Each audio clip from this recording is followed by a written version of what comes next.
Che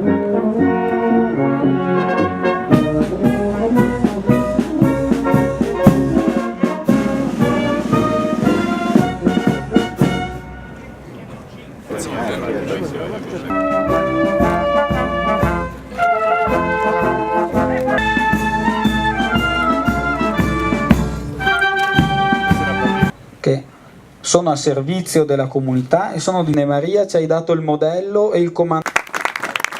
Il sottosegretario di Stato al Ministero dell'Interno, senatore Stefano Candiani, il presidente della Regione Veneto, dottor Luca Zaia, ed il capo del Corpo Nazionale dei Vigili del Fuoco, ingegner Gioacchino Giomi, accompagnati da tutte le autorità, procedono ora al tradizionale taglio del...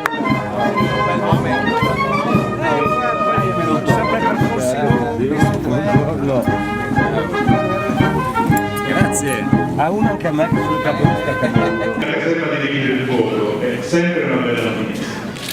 La casa dei... Innanzitutto per la città in questo territorio di cui il distaccamento si sente parte. Alla Banda Nazionale dei Vigili del Fuoco, al suo maestro Donato Di Martiri, al tenore Francesco Grollo, ieri come oggi straordinari interpreti della buona musica. Agli amici del Museo Storico dei Vigili del Fuoco di Mantova, i mezzi d'epoca e le divise storiche domenica scorsa hanno colorato Vittorio Veneto. Mi permesso di ringraziare il mio personale, coloro che si sono straordinariamente impegnati per questa manifestazione e coloro che si sono altrettanto straordinariamente impegnati per far sì che questa caserma potesse diventare realtà. Ricordo bene i colleghi fortemente voluto dal personale e dalle sue rappresentanti, persone capaci, generose.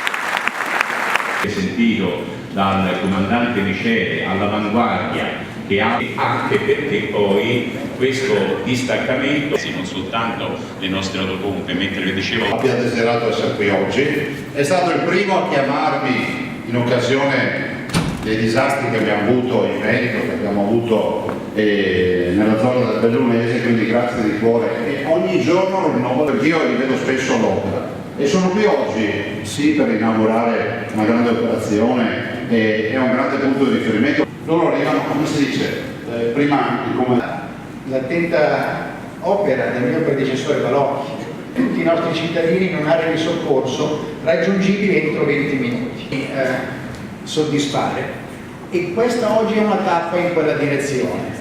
Riferimento che servono soprattutto nell'emergenza ma anche nella quotidianità.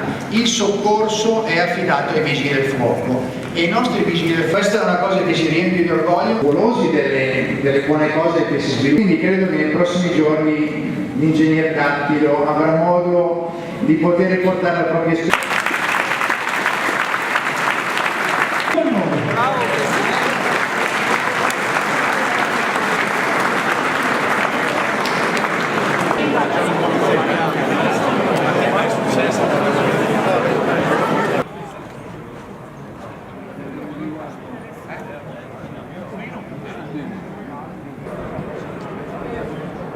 Sì, anche perché da